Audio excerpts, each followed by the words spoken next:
Hello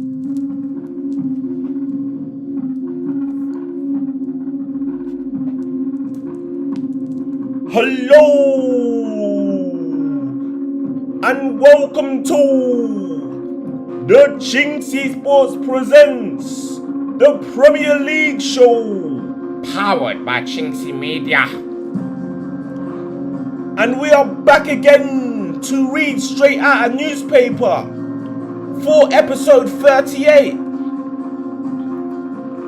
As we're edging closer to the end of the season, there are only a few more episodes left.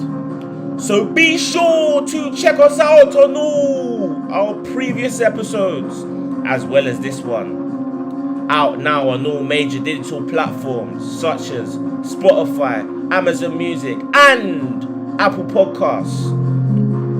So, without any further ado, we go straight into the first match of the last game week, which was in the match between Liverpool, or should I say West Ham United and Liverpool, which was about 9 days ago, because we're delayed, but we're here. That's the main thing.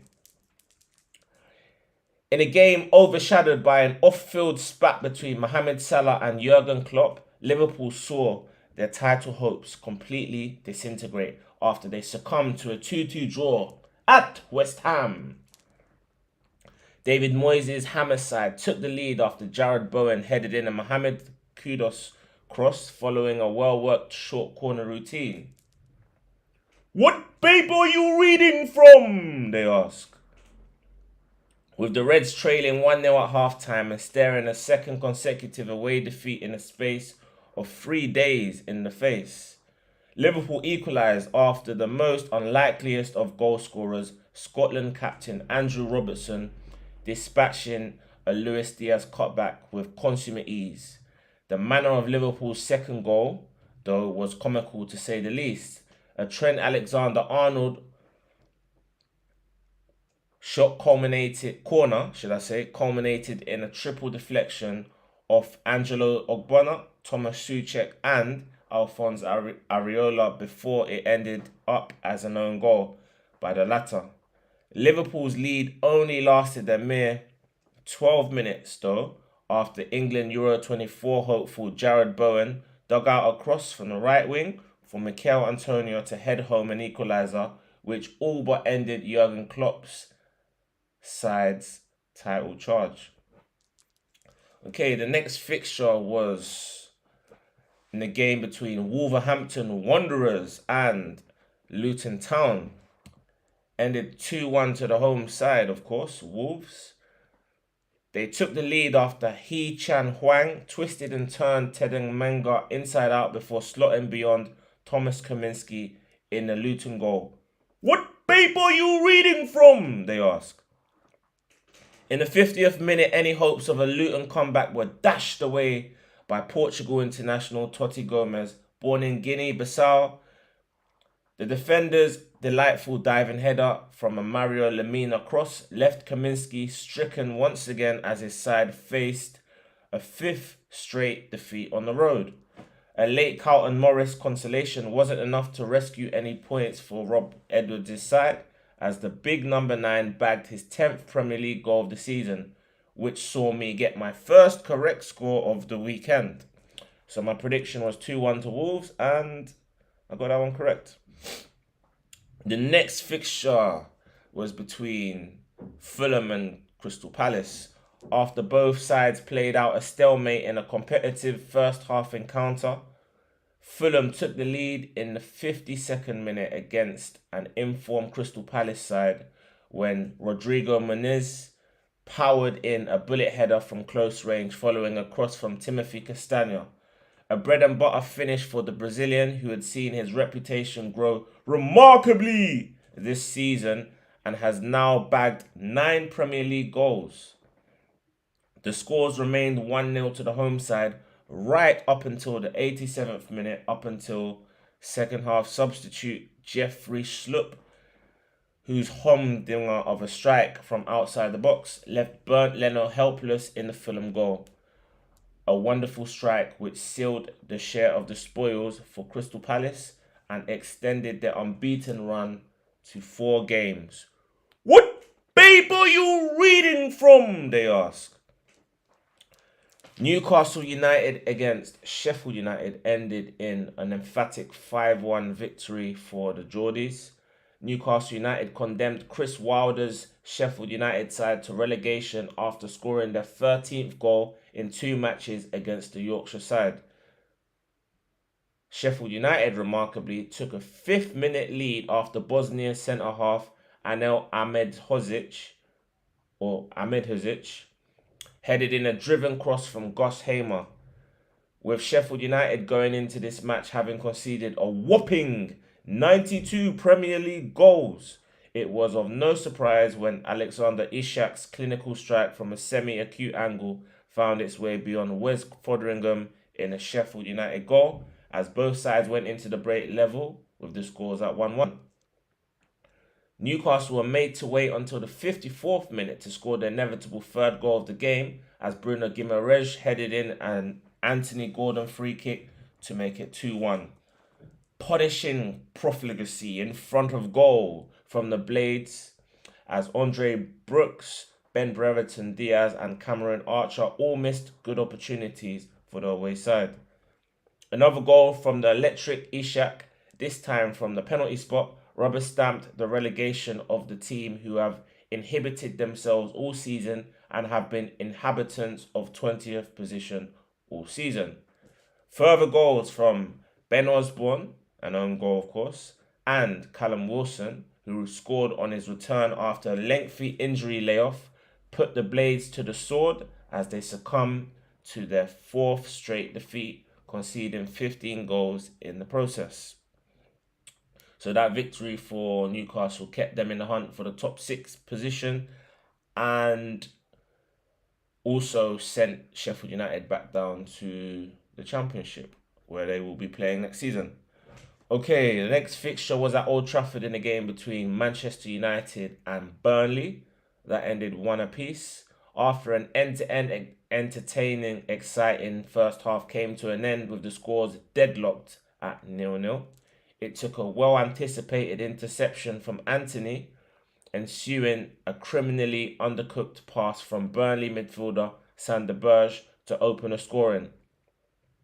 The much-maligned Brazilian, who has had a somewhat mini resurgence in recent weeks, showed a great burst of pace and a clinical streak to put United ahead with just 11 minutes of the match remaining. Yazemi sir? Forgot to say that in the intro, you know. Yazemi sir? However, not to be outdone, a frivolous foul from Andre Onana 8 minutes later saw referee John Brooks point to the spot, enabling Zeki Amdouni to score and earn Burnley a much-deserved point in the quest for Premier League survival. The result, which would be seen as 2 points dropped for Manchester United, means that Ten Hag's side have now won just a solitary match out of their last 6 Premier League matches, which has seen them plummet from having a quest for top 4 to fighting for a European position on the whole. What paper are you reading from? They asked. Right, the next fixture was the game between Everton and Brentford. I believe that was a 5:30 kickoff. My second correct score of that game week ended 1-0 to Everton.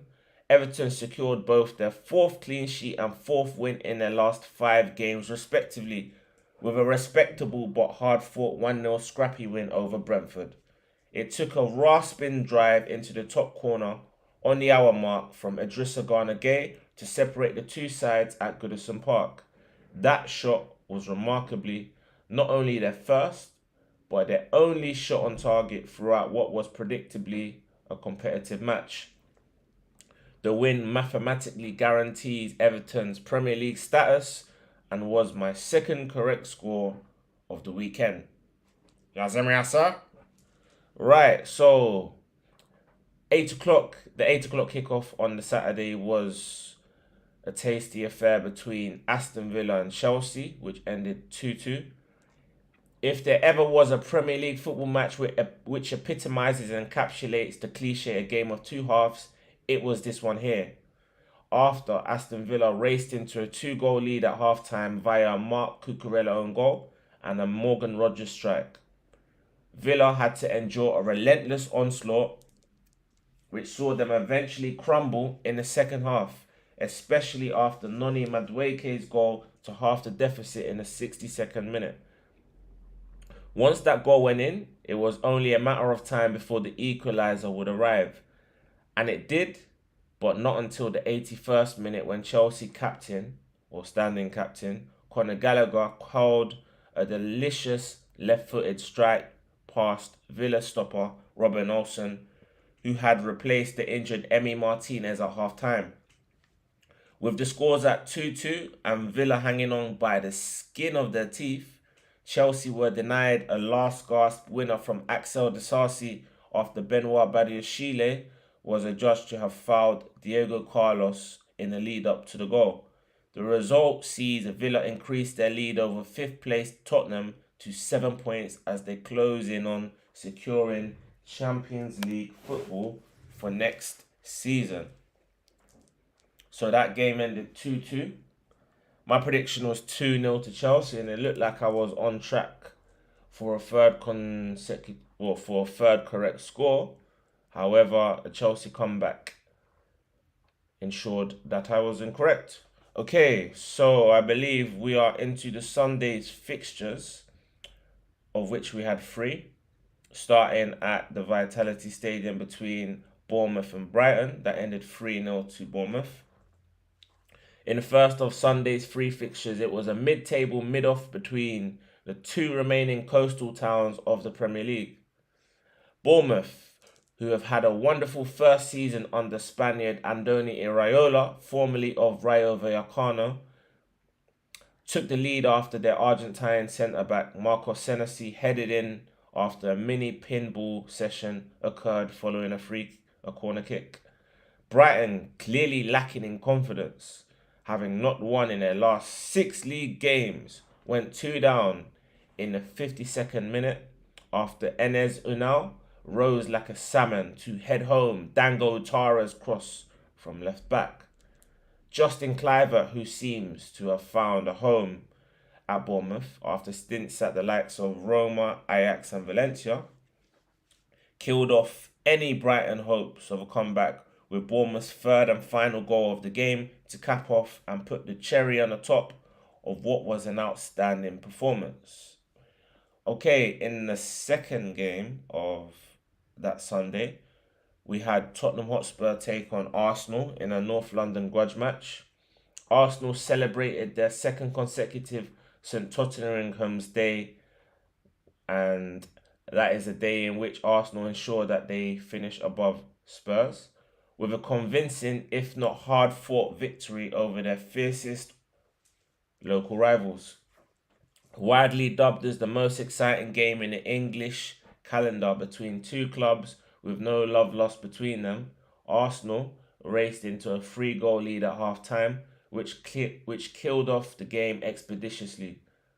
Title-chasing Arsenal's first goal came from a Pierre-Emile Højbjerg own goal from a Bukayo Saka in-swinging corner kick. Their second goal came about after a Spurs attack broke down and the high line was punished in emphatic fashion by Bukayo Saka once Kai Havertz, who dons the cover art of this video, found him. Saka's first touch was exquisite as it took the pace off the ball and it enabled him to set and compose himself before he slotted the ball past Guillermo Vicario. Arsenal's third goal came in the 38th minute when Kai Havertz headed in a Declan Rice corner, with the £100 million England international securing himself yet another assist for an Arsenal teammate. This season, set pieces have been a strength for Arsenal and a huge weakness for Tottenham, especially for their goalkeeper, Vicario. In the second half, Tottenham's World Cup winning Argentine or Argentina international, Christian Romero profited after Arsenal keeper David Raya was caught out after trying to play an audacious through ball through the eye of a needle. Romero did not need to be asked twice. What paper are you reading from? They ask. A later penalty from Spurs captain Heung-min Son, who had been largely subdued by the Arsenal dominant duo of William Saliba and Gabriel Magalhaes, made the scores 3-2, but Arsenal held out for the remaining 10 minutes or so to secure a crucial win, which kept them in the hunt for the title. And on the subject of the title, Nottingham Forest took on Manchester City, which in a game which ended 2-0 to the Citizens, with Manchester City well aware of Arsenal's result, as well as the task on hand for them. They knew that they had to beat a Nottingham Forest side who were buoyed by the fact that Luton had lost earlier on in the weekend. They were made to wait up until the 32nd minute when Josko Vardio headed in a precise Kevin De Bruyne corner to open the scorings in the game.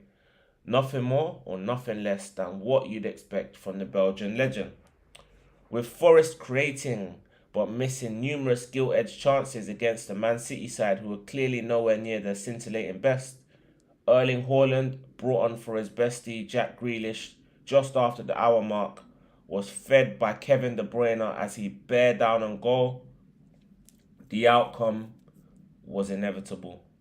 2-0, game, set and match, with City now needing 4 wins to secure a record 4th consecutive Premier League title and win their 6th Premier League title in the last 7 years, which would be a remarkable feat. So that was the end of game week's fixtures. I wouldn't say last game week's fixtures because that was last weekend. Anyway, a recap of my predictions. Last week, I managed to get 2 correct scores bang on, with Everton and Brentford ending 1-0 to the Toffees and Wolves ending a recent poor run of form by overcoming relegation-threatened Luton Town 2-1. So I got 7 out of 10 correct scores, which I'm pretty happy with. The wrong ones being Aston Villa drawing 2-2 with Chelsea, despite being 2 up when I thought it would end 2-0 to Villa, like I mentioned earlier. Manchester United being held 1-1 by Vincent Kompany's rejuvenated Burnley side when I predicted a 2-1 win, as well as Liverpool being held to a 2-2 draw with West Ham United when I thought it would be 3-1 to Jurgen Klopp's side. So we had another full fixture list this week, like we did last week. So the show's format will be back to normal on Friday when we come back. But what I will do, as all the games have been played, I will just post my predictions for the games that I've just gone past. So Thursday's game between Chelsea and Tottenham Hotspur, I thought it would end 2-1 to Chelsea. Friday's game between Luton Town and Everton, my prediction was 2-1 to Everton. Saturday's game between Arsenal and Bournemouth, I went for a 3-0 win for Arsenal. Saturday's game between Brentford and Fulham, I went 1-1. Saturday's fixture between Burnley and Newcastle, I went for a 2-1 Newcastle away win. Saturday's game between Sheffield United and Nottingham Forest, I went for a 3-1 win to Nottingham Forest. Saturday's game between Manchester City and Wolverhampton Wanderers, I went for a 4-0 win for Manchester City. Was it Saturday? Chelsea against West Ham United, I believe was Sunday. I went for a 2-0 win to Chelsea. Sunday's game between Brighton Hove Albion and Aston Villa, I went for a 3-1 Aston Villa win. Sunday's game between Liverpool and Tottenham Hotspur, I went for 3-1-2 Liverpool. And tonight's game between Crystal Palace and Manchester United, my prediction was 2-1 to Crystal Palace. So that was a much quicker show than usual because all the matches have already been played, so I couldn't preview them. But I should be back on Friday evening for episode 39. But in the meantime, you know what to do. Don't forget to like, comment, share, and subscribe. I'll be back again to read straight out of the newspaper next weekend. Bow!